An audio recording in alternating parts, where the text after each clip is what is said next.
Thank you for tuning in to the Okinawa Karate Podcast. I am Josh Simmers, coming to you from the birthplace of karate, Okinawa, Japan. It is Easter Sunday for me here in Okinawa, but it is still Saturday evening back in San Francisco, where my guest is located, Sensei Pat McGale. Pat Sensei, thanks for coming to the podcast. Oh, great to be here. 2015, it was May or June of 2015, and I went to Louisiana with my wife, my two daughters, and a mutual friend of ours, Debbie, for the Okinawa Kenpo Friendship Conference. Yes, right. This Seminar, one was hosted This one was hosted by Al Lewis. Yep, Sensei Al Lewis, and a great location. I loved it out there in the middle of nowhere at some camp. There was no TVs, no Starbucks, no right. Distractions from anything. It was just there to train and meet some great people. And there's this guy, I remember we're standing in the parking lot because we had just got there on maybe a Friday afternoon, and we're standing there introducing ourselves to a handful of people. And there's this guy with a white t-shirt with a rice cooker on it that says powered by Gohan. It's got this rice cooker. The rice is overflowing, and you're like, hey, how you doing? My name's Pat. Like, okay. How you doing? Nice to meet you. That's me. Hit it off and just started chatting and started training and learned a lot from you that weekend. Sparked a friendship. And then it was just a few months after that when I had moved here with my family, moved back to Okinawa. You were here at that same time. Right. The same year, I went to Okinawa with my family. That's right. You were back here, I think, for your father's birthday. Yes. That was July. It was July. That's when I used to travel in July. Yep. So I go back to Okinawa every year. And we've obviously kept in touch. Well, you and I know it's obvious. Maybe the people watching and listening don't know.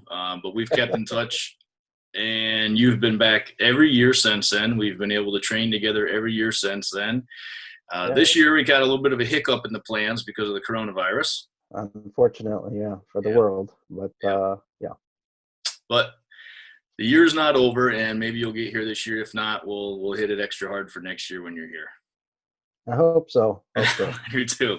Well, let's go ahead and get started in this because I've been interested in interviewing you now for the last two times that you were here in Okinawa. But honestly, we just got training, and the selfish part of me just didn't want to stop and take time to do anything informal like this. So now we're forced to switch gears because of the coronavirus, and this is what we're doing. We're doing a Zoom interview. So I'd like to just get started right from the beginning. I know a bit of your history, but I want to hear it all again from day one. When did the young 5-year-old or 4-year-old Pat McGale get involved with martial arts? Well, I remember the day exactly. It's February 5th, 1970, and I was 5 years old. So I've been at it for quite a few years.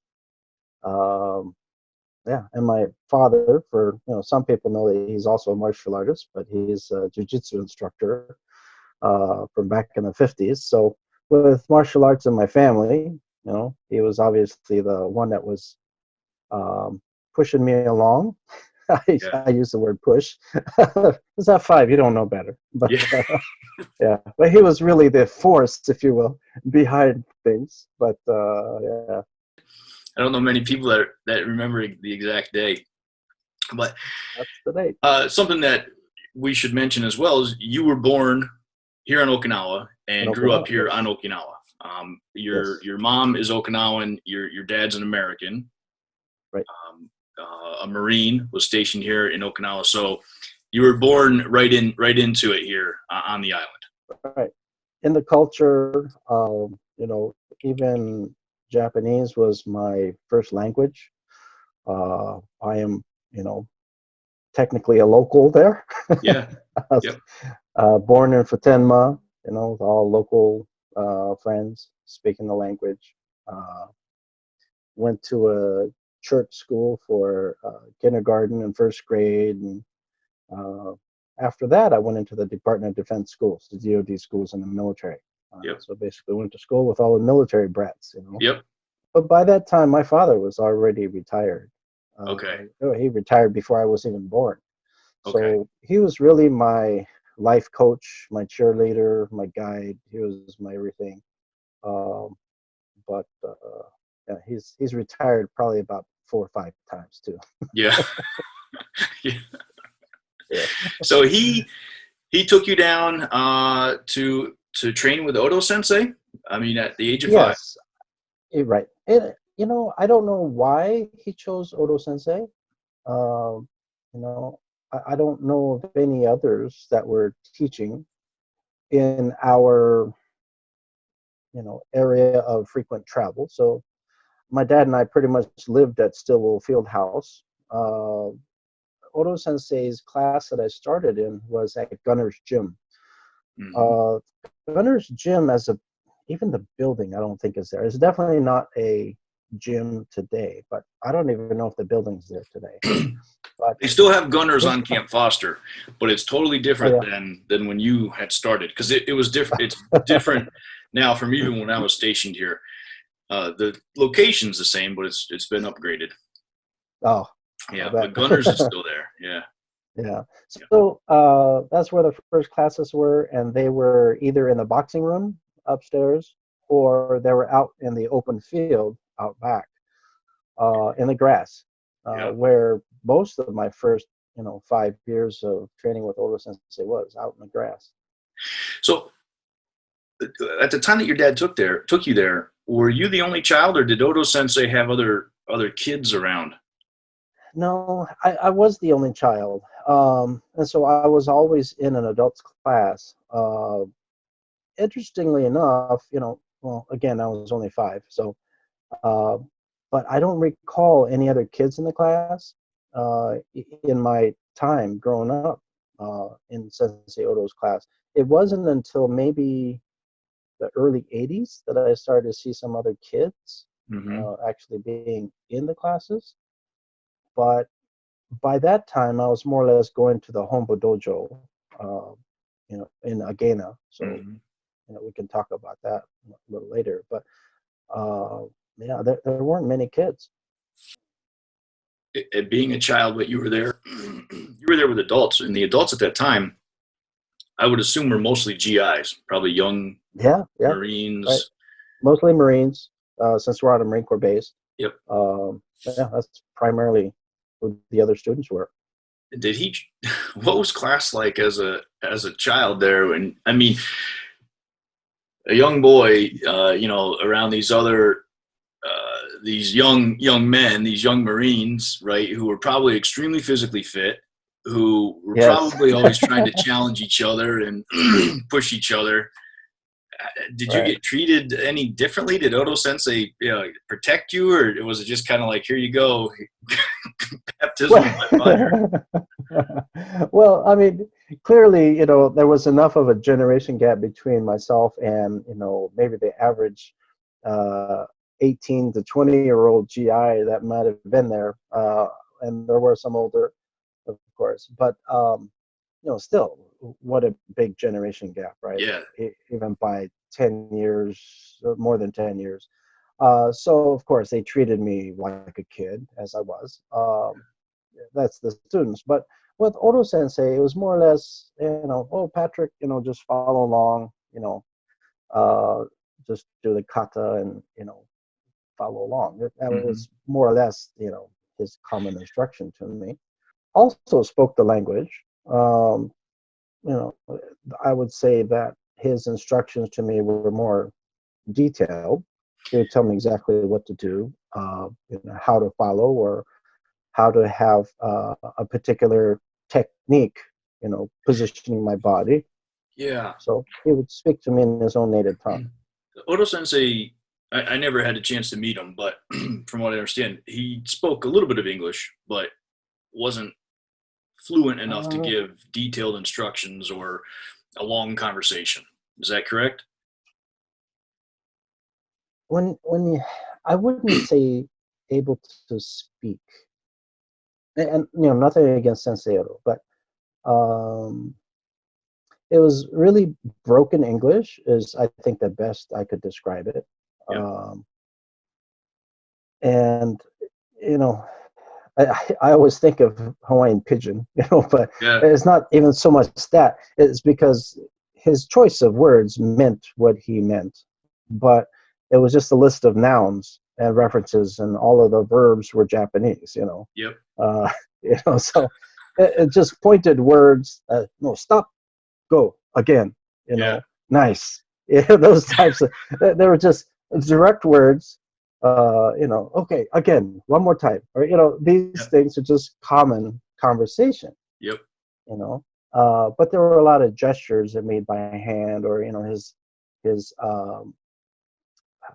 smile, or his shaking his head. Mm-hmm. That's the common way, where the communications were understood. So there was a lot of challenge for him to communicate details. So in the end, I would say a majority, if not all of the students, really trained by doing as he does. Okay. So visual, not Yeah. confirmation verbally, with him saying, "Oh, nice, very good," something like that. You Yeah. get the confirmation, but as far as how to do it, he would have to get up and show. Yeah. So that's where it was a bit challenging for Oda Sensei. Uh, Did you ever get pulled in as a translator, so to speak, because of that? as I got older, yes, Yeah. many a times, yeah, yeah, many a times You're as I chuckling get there. Is older. that what's the reason for the chuckle? uh, well, I might have taken it too far in some cases. I was an opportunist. Yeah. Uh, Is you there know, is there maybe some new kata that people were being taught, or well, as a matter of fact, yes. There was a there was a time when I believe I was Sankyu or Nikyu, the brown belt at that, and we're at the field out in front of Stillwell Fieldhouse. So I think after a couple of years being at Gunner's Gym, his class moved to the Stillwell Fieldhouse, the bigger gym now, okay? where the main entrance is to the field house today, in its new constructed, front lobby and so forth. Uh, that whole grassy area in front is a huge space. That's where he held his classes. And we were out there, and he told me, he says, Patrick, go ahead and teach Wansu, to these couple of gentlemen. And I don't want to mention the names here, but they are still active in Okinawa Kenpo. Yeah. And he said, teach them one to us. Okay, okay. So I went ahead and I started teaching them one to. I don't know how many times I went through it, but they got through it. And I said, okay, next, I'm going to teach you Tusu. And of course, I had a serious face. Yeah. You know, I, I didn't mean to be a clown, but I was. Yeah. But yeah, So you just started making up a kata. I just started making up a kata. Probably after about 5 moves, I said, just kidding. But yeah, That's like that was a real. the That really little happened. brother at that point trying to pick on the big brothers is how I imagine that, with these older GIs. Yeah. They're probably like, okay, wait till we get to Kumite. Yeah, yeah. Did Odo Sensei know that you were doing that? I don't think so. Maybe I'm glad. Maybe I'm Yeah, glad. they probably didn't want to say anything either. Yeah, he probably would have had a word with me. When Odo Sensei was teaching there on base, did he have a lot of students? Was it a large class? And because nowadays it's not. If you recall, well, I don't know Yeah. when the last time you were on base actually, or looked at this from a military perspective, but training in Okinawa Karate is a small group now amongst the GIs. It's more in the Jiu-Jitsu and, Yeah, you know, the MMA. it's not. It doesn't seem to have much appeal, since the uh, BJJ and this octagon, type Mhm. uh, martial arts and sports, if you will. Um, but his classes were decent sizes. I mean, they were about 20 people, Okay. about 20 people in class, all ranges of age, and men and women, mostly men. Hmm. It was rare to have women in the class. They were welcome. Um, and at the time, well, I would say between 1970 and about, let's say 70, 75, 76, in that area, it was 7 days a week. So I went every day, Saturday and Sunday, from 5 to 7 every day. So it was like brushing my teeth. So Every day after school, yeah. and then Saturday and Sunday. Was it? Did he have a class structure during the week? We're doing kata. Saturdays kobudo, Sundays kumite, or anything like that, or was it just kind of whatever Odo Sensei felt like teaching at that time? I think it's whatever, just going by memory. I think it was just whatever he felt like teaching at the time. Kumite was the one that seemed to have more of a set date. But, yeah, as you would know, as a sensei yourself, it really depends on who's there Yeah, yeah, uh, it does. to, Yeah, do, have the right instruction or instruction set to really work well. yeah. But we did have kumite. We did as much kata as we did kobudo. Okay. And so besides that, it was, regular kihon drills or, exercises, stretching that we Yeah, did in the beginning. But it was a 2 hour class, but it was from 5 o'clock to 7 p.m. 5 days a week, and then Saturday and Sunday as well. Every day after Yeah, school. That was same your time. that was Yeah. your evening. Well, from 7 to 9 was my father's jujitsu class. He was still teaching back in those days. It was yeah, 7 to 9, but still, I was a child, so traditional jujitsu. Not to say that Brazilian jiu-jitsu doesn't hurt. I'm not saying that it doesn't hurt, but I would say it's not as driven by pain, such as nerve techniques, as traditional jiu-jitsu is, at least in my father's style.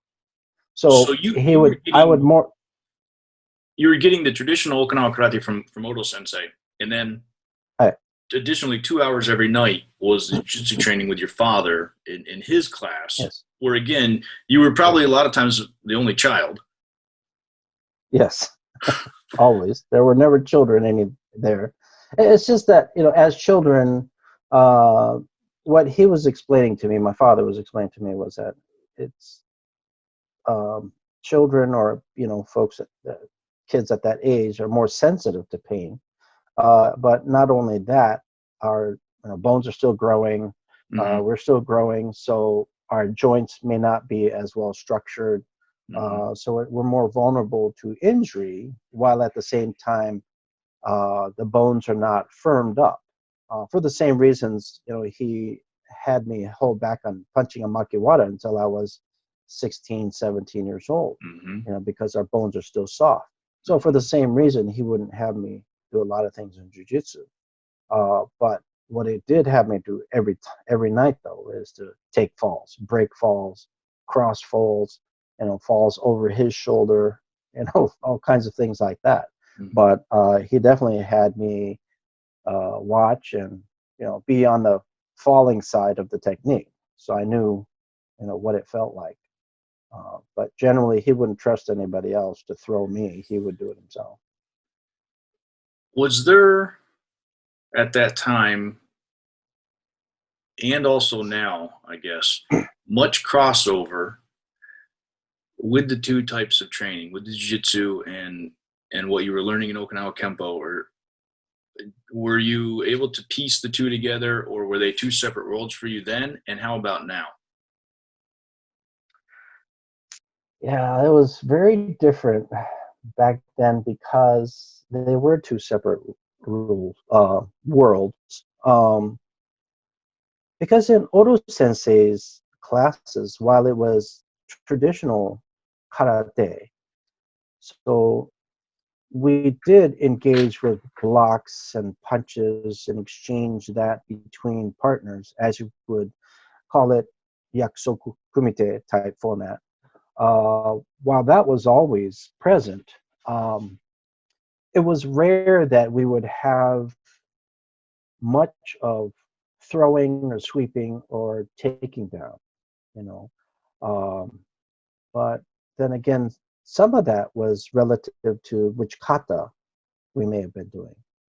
Like Pian Yondan, Godan, Pasai, for example, where you have this type of movement, where it could be a double block, parry, down, grab, boom, type of thing.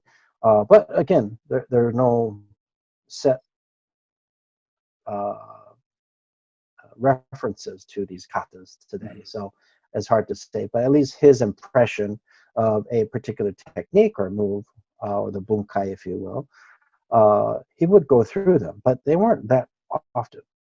They weren't that often. So those are the only times I would, have sort of an arm bar or sort of a technique where you're actually grabbing somebody by the gi or by the arm or the wrist. But so that was usually the separating line, because traditional jiu-jitsu, if somebody never reaches out, nothing happens. Nothing Okay. happens. Yeah. If they touch you or if they reach for you, then something will Then happen. something's going to happen. Yeah. But otherwise, nothing can happen. It's not part of the art, if you will. Yeah. So. Yeah. Okay. Did you have other students, that the adults even, that were training with Odo Sensei that also trained with your father, or were they typically separate as well? No, they were never crossovers from karate to jiu-jitsu. Okay. Not because it was forbidden, but just because it didn't happen? Is something It just that didn't happen. It 2 wasn't hours, those forbidden. guys were done, and okay. All right. It was his classes had a way of managing the class size. Just Yeah. because it was so painful. Yeah. Some people went one time and that was it. Yeah. Some people got hooked on that and said, "Wow, this really works," Yeah. and they stayed, and they just endured the pain.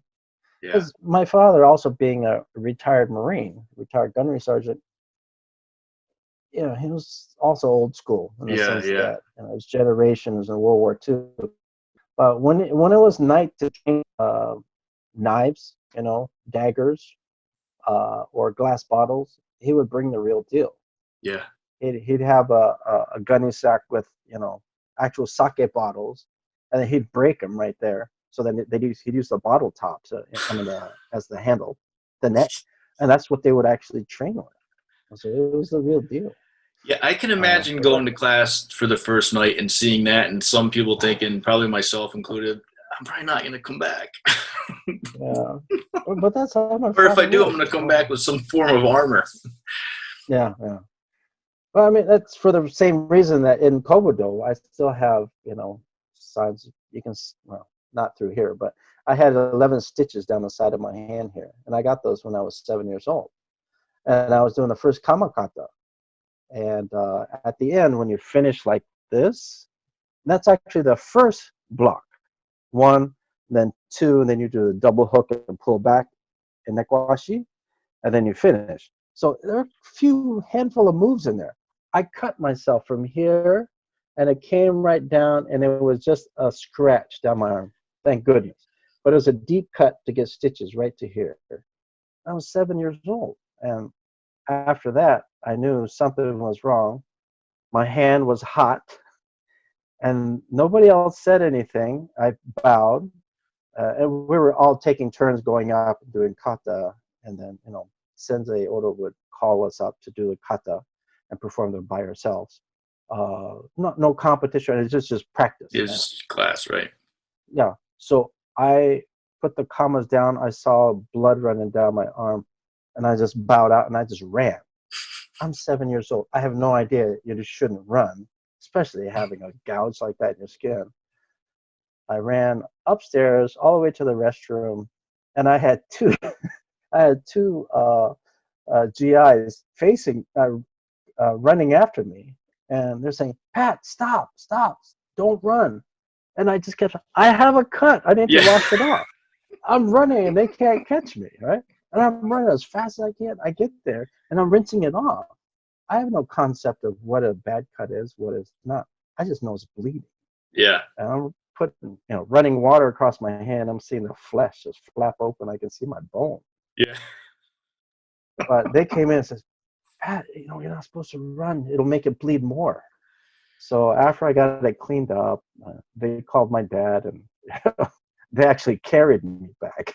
So 7 years old using like, real kama. when I went back to it, my father said, "No, you're going back to the same kama." And Wow. that's his way of, and that's why I say that, to give the mindset of how he taught his classes. If you don't use the real thing, you don't respect it, Yeah. uh, and have an understanding for it. So same reason why I still have the same kama. Yeah. Wow. Uh, Unreal. 7 years old. I can't even imagine. Like, my wife doesn't want me using kama. She's afraid I'm going to cut my arm off. And I can't imagine giving it to, one of my daughters or one of my young students.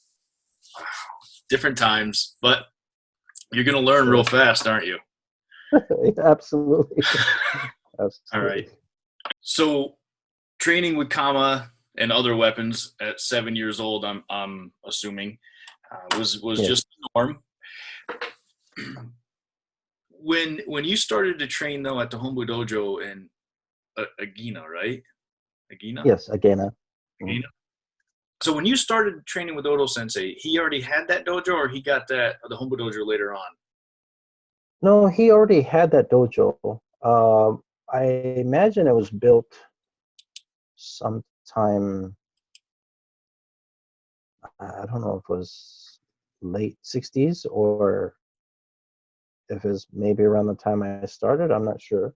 Okay. But when I actually started going to the Hombu Dojo on a regular basis is when I was about 10 years old.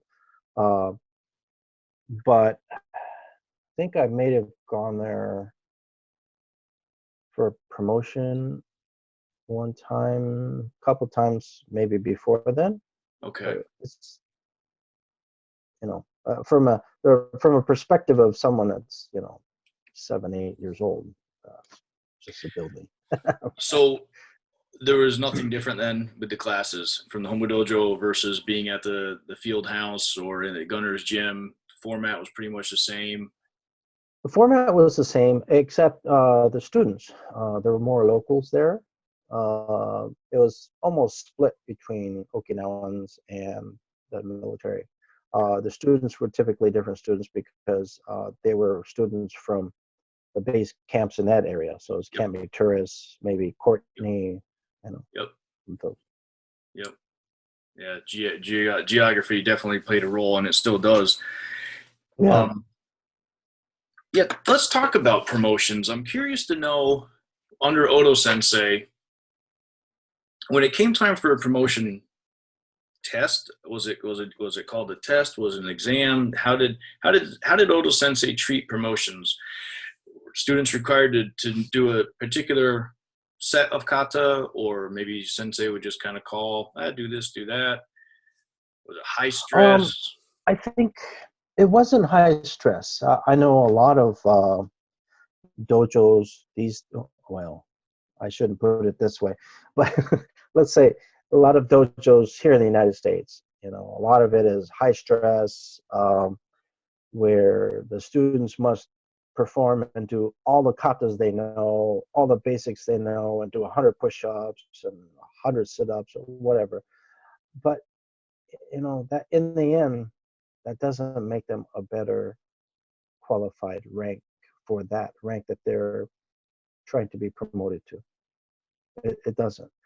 Um, and the philosophy for Sensei Odo, I believe, is that while just it's embedded in the culture that, if your sensei says, "Oh, you should become Yonkyu," or whatever the rank, uh, that you accept it, say, "Okay, sensei," and if he came up to you as a student and said that, likely you would have all of the means to achieve that, Mm-hmm. right?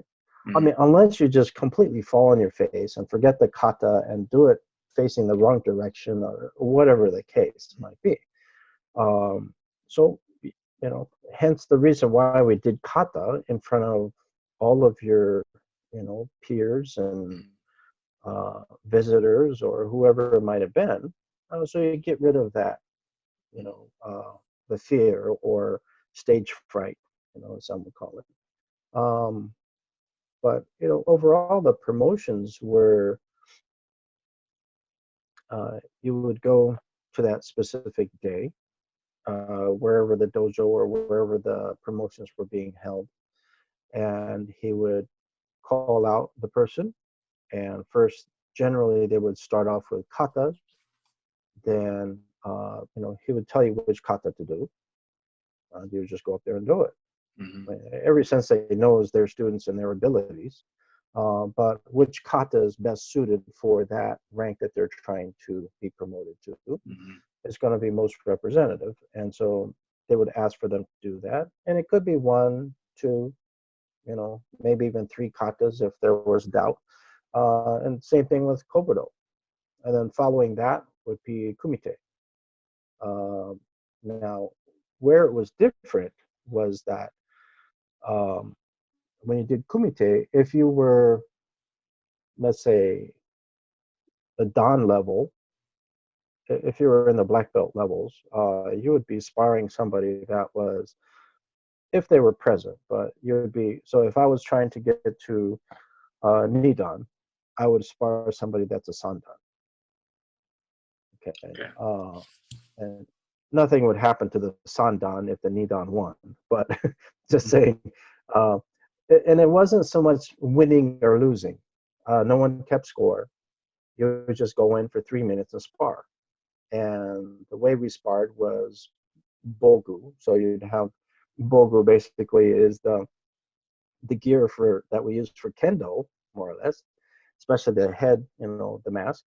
And we use the kendo gloves, which had lined bamboo uh, strips in the forearms and everything, which would protect you from the shin using kendo. And the hands were well protected. So whenever we would punch and hit the wireframe mask, it wouldn't hurt the hands. Mm-hmm. But we didn't have any foot gear or anything like that. You had this was a modified chest protector, but Shiredo used to make these, and they're really nice too. And I wish they still carried them. But similar to your traditional or very common chest protector of today, except they were much longer. They would actually go down to hip bones, and then the bottom half of it would cover half of your thigh. And there were probably about 7 to 10 flaps that would overlap like this. Each of them were lined internally with strips of bamboo. So it would take an impact and sort of absorb the impact, but wouldn't break. But because there were hanging flaps, you could actually raise your knee and still kick with it freely. Mm-hmm. But I had more movement and protection from that type of gear, and you'd be able to move about freely. Um, it's hot as hell, but Yeah. you'd be able to do it. And so Okinawa. yeah, so it's pretty much you don the gear and go at it. So who's keeping score? Yeah. Nobody. If somebody falls or something, okay, get up. Okay, how's your mate? And you start over again. Keep going, but the time keeps going, of course. For usually it's about 3 minutes or so, and that was it. Um, you know, but now once you got to a black belt, uh, it was an option. It wasn't. necessarily a requirement to have the bogu gear on. Okay. So this was challenging the skill and the focus of those two that are sparring to Okay. have good contact, good control, and having the constant respect for each other. Uh, but there was head contact or facial contact, but even at that, it's just control. Uh-huh. That was the case. So for dawn levels and up, that's how it was typically, unless there was a reason to have the bogu gear on. It was optional at some point as well. Okay. But but that was regular training. Now you're talking about the promotion. Um, yeah, so for the promotions, kata, kobudo, kobudo, sometimes it was more than a couple katas because, I mean, we did what, 7 different weapons? Yeah. Well, I mean, so eku, nunte, bo, it's all kind of clustered as one sometimes, right? And then you had sai, tumfa, nunchak, kama. That's 7. Yeah. So those were the standard 7 that we always use in the class. Wow. So Okay. it might have been, any one of those that Odo Sensei might say, okay, do this and do that, But again, it's depending on what is suited for your level Yep. for Yep. promotion. Yep.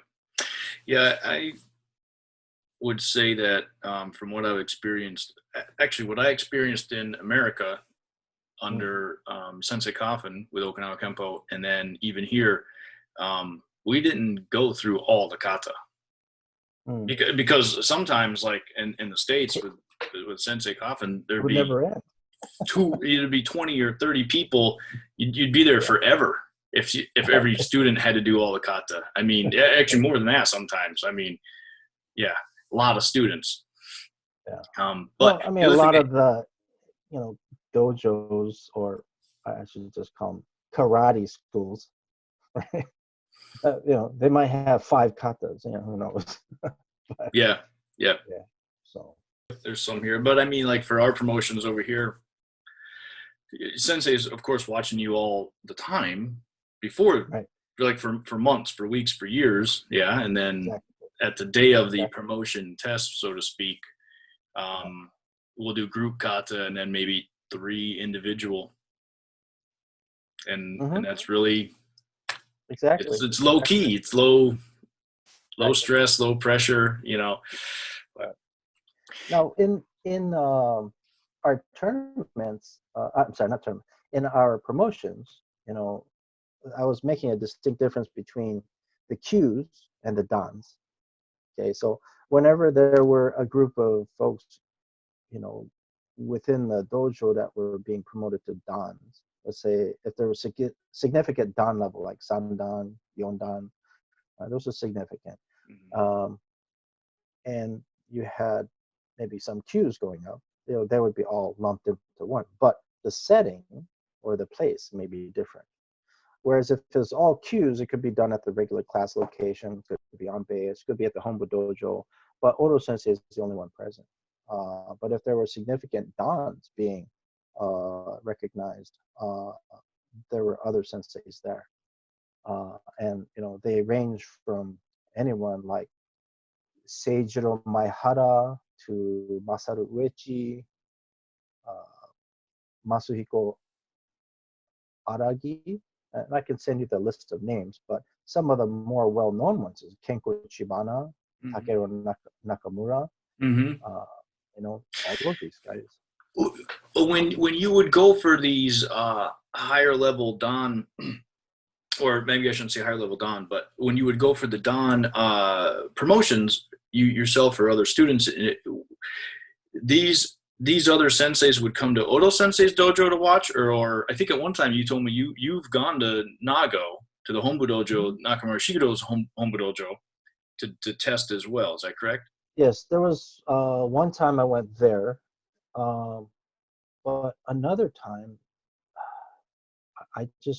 it wasn't the same dojo, so I don't remember whose dojo it was, but it was dependent on, who was available, and their dojo may be having promotions as well, and I'm sure the group of senseis would try to arrange it so that they can support themselves, or support each other rather.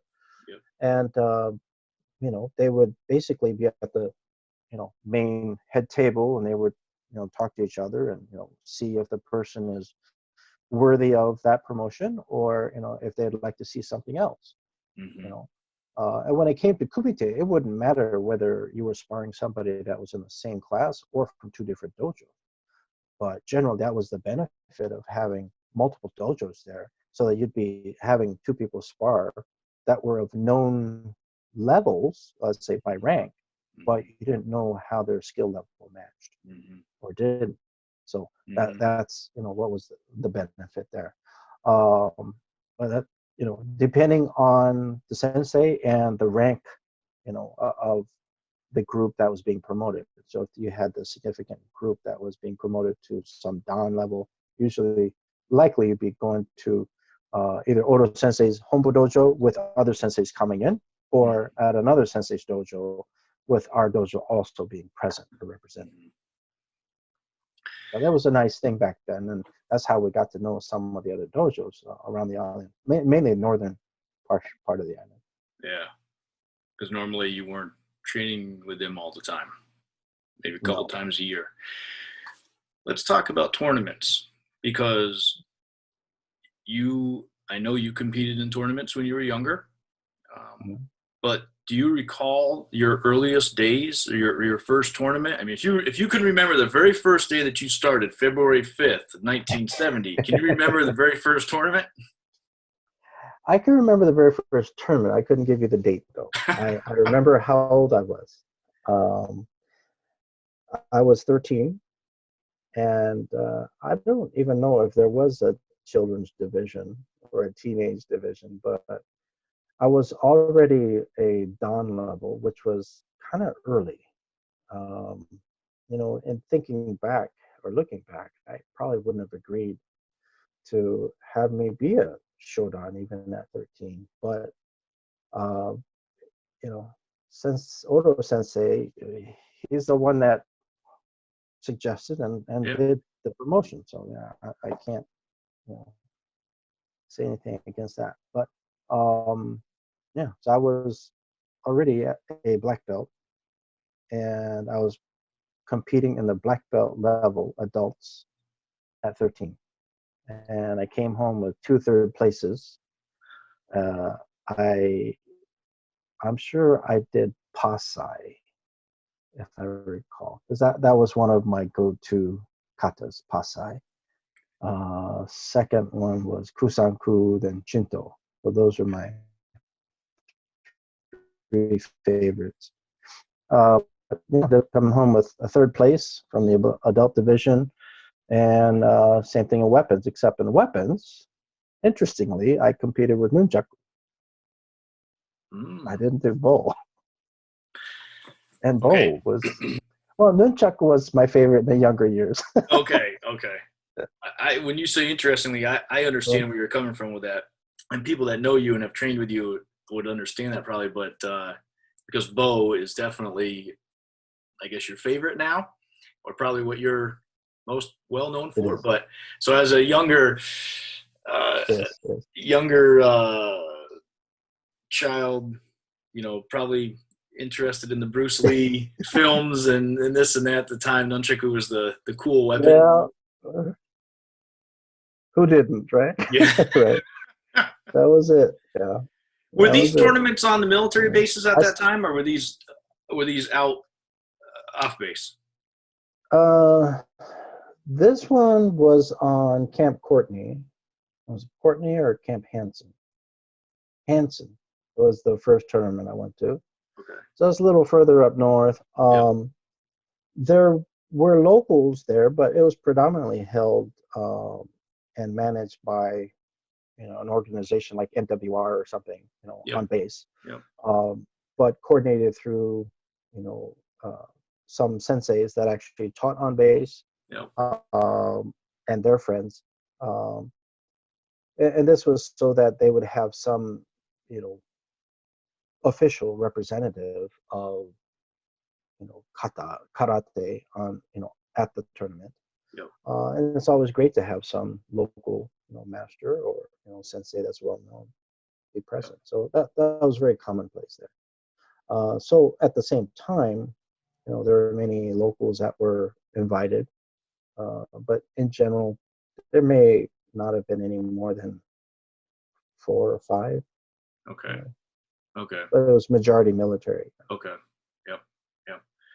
What are your feelings about tournaments back then and now? Do you think tournaments are good? They're bad? Pros, cons? I think they are good. Whether it's an open tournament or whether it is a tournament that is specific, born from a style. What I mean by that is that the area I live in now, San Francisco area, the dojo is in San Bruno, California, and what's strong around here is Shotokan.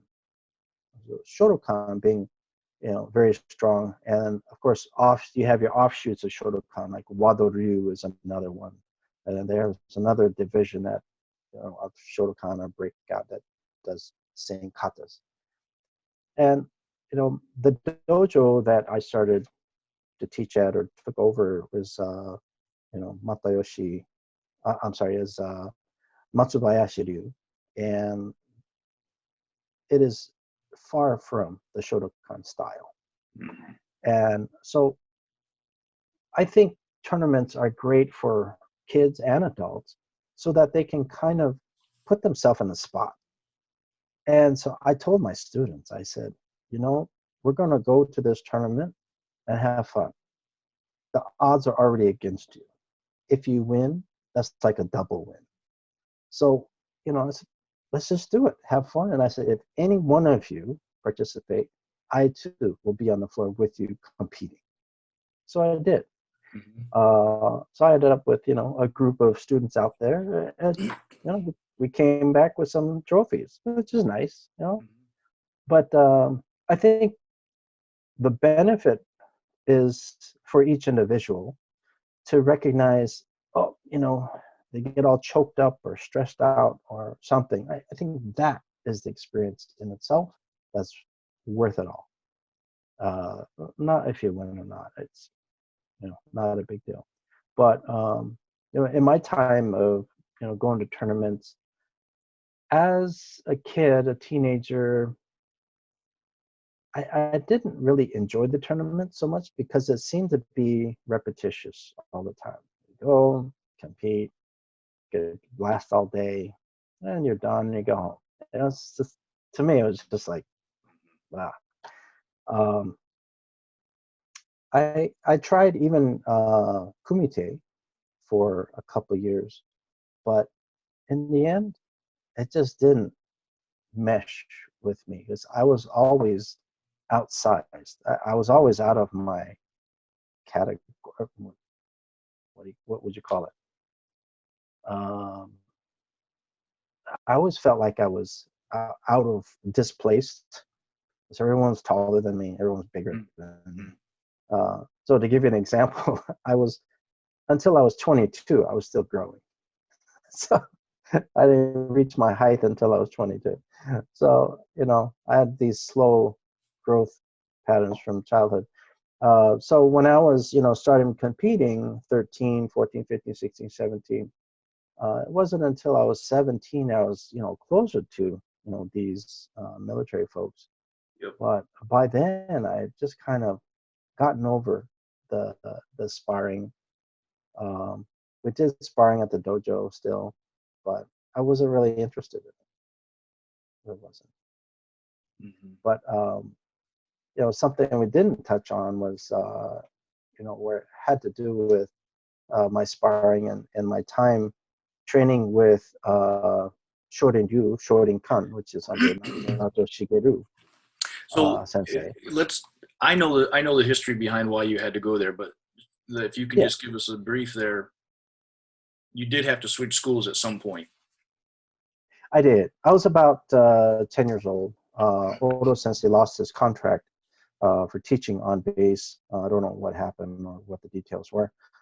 So he wasn't going to be teaching for at least a couple of years, a year or a couple of years. I don't know the duration.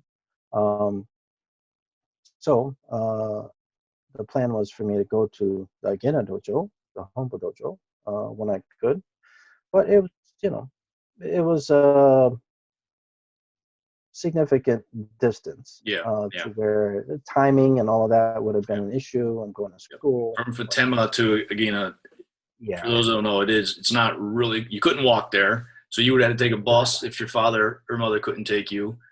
right. And my father, he said, well, 10 years old, he didn't feel comfortable with me taking public transportation, Right. where I'd be on the bus for probably close to an hour, I'm Yep. thinking, 45 minutes to an hour. So, he took me to another dojo, where the styles, at least kata-wise, were similar. And this was in Ojana, the road that leads up to MCAS Futenma. I Yeah. was on the left side. This was the dojo by Shiroma Jiro, Shiroma Sensei, who was a Rokudan under Nakazato Sensei. Okay. And through the recent uh, video of Sensei Perry, I found Yes. out that Sensei Perry went there as well. Yeah. Yeah. I thought, what are the odds? Yeah. But I'm still trying to track that down to see if we cross paths. But I was there at that dojo for a few years. So I think around 3 years. And the reason I stopped going there was, one, I was getting old enough to go to Agena, which would set me at 13, which is when I did my first tournament. And Shiroma Sensei also was shutting down, and he was uh, planning to come to the United States, and move to the United States. And I think he's in Arizona now. Um, so those were the reasons I went to Shiroma Sensei. And periodically we'd go as a dojo to Sensei Nakazato's dojo as well. But from 13 on, I went back to Odo Sensei and was traveling to Agena dojo. When you went and you had to switch over to Shodan Ryu, Shodan did you have to go, did they accept you at the rank that you were at, or did you have to do any type of probationary period or testing or anything at that time? It wasn't even attempted. It wasn't even asked. I Yep. put a white belt on and went in. With the understanding, Shiroma say that, of course, I mean, he saw what I was able to do, so he knew I did something. So, Mm-hmm. Of course, we're not going in without telling him anything. Mm-hmm. Mm-hmm. So he knew the background, he understood, he accepted me, and I never actually received rank from him, but I did receive a certificate of accomplishment and what I was experienced by. So I have a certificate from him of recognition for my training with him, which is quite unique. But it wasn't recognition of any belt or anything like that.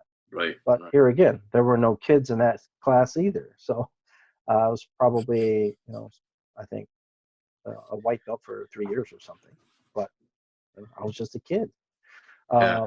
But I would say the best thing and the most I've learned during my time with uh, Shiroma Sensei is sparring. That's where I really learned. Um, Shiroma Sensei had a very different background of combative arts and sparring, from kickboxing to other arts.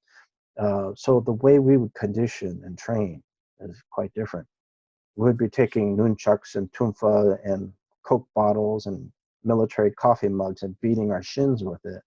Uh, so, for him, and even Odo Sensei, they would basically teach to my learning as I spoke their language.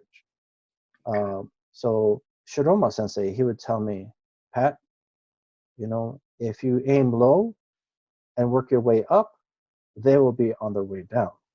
So it's kind of this, you know, sort of meet in the middle kind of thing. But I mean, we would aim to the knees, the thighs, lower legs all the time. But he would teach me to train and attack what was closest and safest for me. He wasn't big about high kicks or anything like that. It was very focused on uh, the most opportune targets, timing, and when to go in. But I learned a lot about sparring from him, and there we didn't wear any gear. It was more or less like almost like K1 type sparring, full contact. But I learned a lot from him, a lot. And I would say it's more self-defensive type sparring or fighting. I wouldn't even want to call it sparring, more like self-defensive fighting. Okay. That's what I meant. But again, as a 10, 11, 12-year-old child against GIs right there next to Marine Corps Air Station, Fatima. Right, right. That was tough. That was tough. That's interesting concept in theory, though, to pick up as a young child. And when you went back over then to train with Odo Sensei, did that influence the times that you did get into Kumite, though, in Okinawa Kempo versus what you were doing with Shiroma Sensei? Did that influence your... Did Odo Sensei say, hey, what are you doing?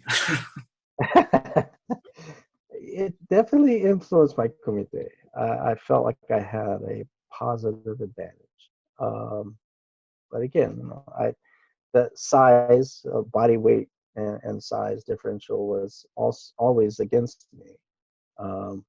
But at the same time, speed and flexibility was also in my favor. And not to say that flexibility, as in being able to kick someone's head, not. It was rare that I would even attempt that. That's quite risky. But it's more or less about having the right agility and be able to maneuver faster for defense or offensive movements. That's what was great about that time of Sensei Shiroma. Odo Sensei is definitely known for his kata and his empty hand and for his weapons. Yes.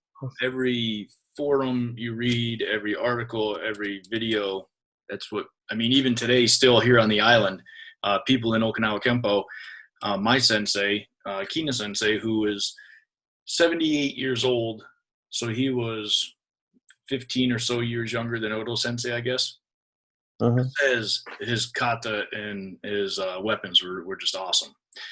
He didn't say awesome, right? But that's how it translates to me. Right. Odo, kata, good, something like that. But did Odo Sensei, as far as you know, or what you can recall, did he seem to have any favorites in kata? Or if he was ever asked to demonstrate, I don't know if you had a chance to see if he would do a demonstration in front of a group of people, or did he seem to gravitate towards a particular empty hand kata or bow kata? Or... I know he really liked Seisan. Okay. Seisan was one of his favorites, and I think Pasai was another one of his favorites. Okay. Kobudo wise, I know Kama was also one of his favorites, and Bo. Good. Especially a man of his stature. I think he was somewhere around 5 feet tall. Yeah, I think I read 5'2" on a good day. Yeah, yeah. But a little guy, but man, yeah. To see him, the videos that we have that are available of him, usually he's up there in age in a lot of the videos, but still to see the way he handled the bow is interesting, because I mean he would be using, I guess, a 6-foot bow that looks like it's 8 feet long. When Odo Sensei's holding. Yeah, he wouldn't care. He wouldn't care how big the bow was. We'd whip that thing around, and I think that's what was different about how he used the bow and how others ended up using the bow, is because he had to give it everything he had to move that bow at the length that it had. Now, it comes down to physics, but if you try to have if you look at the rotational weight of something that's moving and you're swinging it around, it's going to take more effort to initiate and stop it. Uh, and with his weight that he had to use to put into, have the energy to put into moving the weight of that bow at that length as well, it took a lot.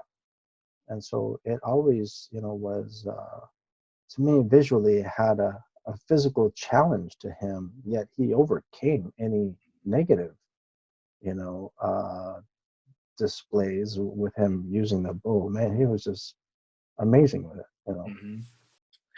18 years I with thought, Dodo Sensei, all the way up through your high school years until the point when you left the island. right. You left the island when you were in your early 20s? I was 23. 23. 19, So, yeah. oh, that's right, because you started with him when you were 5, you said. Um, Yep. when you were in high school, or was it high school or middle school? At some point, you got involved with gymnastics. Is that correct? Yes, I was. Yeah, I went to Kubasaki High School, and it was the school year of 79 to 83. And I was involved with gymnastics first 2 years of high school. And the reason I bring that up is you and I have talked about that a little bit. You've mentioned it in some different videos that you've shared online about training the body, training Oh, uh, yes, yes. maybe in the opposite way of a muscle bound bodybuilder versus having these long, Yeah, flexible muscles. longer muscles. Right. But did you understand that concept when you were training in No. gymnastics at that age, or is that something that came later on for you? I To mean, when did? understand it, at least on a very basic level, to understand it was much later. Yeah. Okay. Um, I just felt the benefit of it while I was young, just knowing that I was able to do what I was able to do. Um, just having the flexibility and the spring, and the ability to move was just very different compared to, you know, other people I knew, also trained in Mm-hmm. karate. Uh, Mm-hmm. but Okay. at the same time, I think it also helped my kobudo, the bow in particular, because you have to have the balance, the finesse, the agility to move with and around uh, your weapon. I started gymnastics when I was in middle school, like seventh grade, and so I was in gymnastics for about 4 years. Okay. So it started earlier, uh, but primarily, I mean, some of the differences and how it impacted me. I mean, even the GIs that were in class were, on average, I mean, there were some officers and older students as well, but on average, they were, in their 20s, young 20s or so, but still young. Mm-hmm. Uh, but depending on, by the time you're 20, depending on what you've done in your past, is going to have a huge impact on the state you are in physically and Mm-hmm. condition at 20, right? Mm-hmm. But for example, when you're dropping down to into, they call it a drop stance in some martial arts, but you have a fully bent knee and one is fully extended, Mm-hmm. uh, you know, like you do in kusanku, for Mm-hmm. example. So different positions like that definitely it was impacted by my ability to, number one, have strong legs, yet number two, have the ability to have that range of motion. Mm-hmm. So that's really the primary difference. Um, so with that said, Odo Sensei, he would teach me differently in a sense that he would say, okay, Pat, you're flexible and you can kick high and do a good kick. So do a good kick and kick high. So let's say in Pian Yondan, you're here and you're coming back and do Mm-hmm. your front kick and do this rolling punch, boom, Mm-hmm. right? So he would have me kick up high, but of course, typical in Okinawa Kenpo is a heel kick. So it'd be a heel kick to the chin, pow, up this way. So that's what he would have me do. Same thing in Pasai, Mhm. you know. So different things like that. So this is where Odo Sensei would, say things to me in, his language, of course, saying, "Oh no, Pat, it's supposed to be this way. This is a technique, so you do it this way." Mhm. But that's not what he would instruct to the rest of the class. But again, here's where it's not necessarily right or wrong. It's just different, Mhm. right? So there are techniques that are more associated, like kicks, are more associated to the influence of Chinese arts, like an inside crescent kick, where you're doing a shutoke and you grab and you pull and you do an inside crescent kick, like in Pasai, for Mhm. example. Mhm. Uh, there are some kicks that are intended to be low, also in Pasai or in Seisan. Uh, but there are some that are, for all intents and purposes, they look odd if you're not flexible. Mhm. Because, why did you kick your hand? And it's now down at your knee. What are you doing? Right. So it's things like that here's, no, Pat, this is supposed to be here. So at chest level, Mhm. Mhm. so those inside crescent kicks that he's talking about, where you're grabbing the arm, pulling it, and you're kicking the inside of the arm. So Mhm. you're kicking the shoulder socket to Mhm. knock the arm out, and then you come in with an elbow or whatever the technique Right. might be to follow up. But it's things like that he would instruct me to do things slightly different, just because I was able to. But Mhm. primarily because he was able to communicate with me the details he wanted to share. So that because he was able to communicate to you effectively in the language, that means that he was using it. He was instructing you verbally. Yes. Wasn't necessarily he wasn't necessarily showing it, and that may be where some of the things got lost for other people.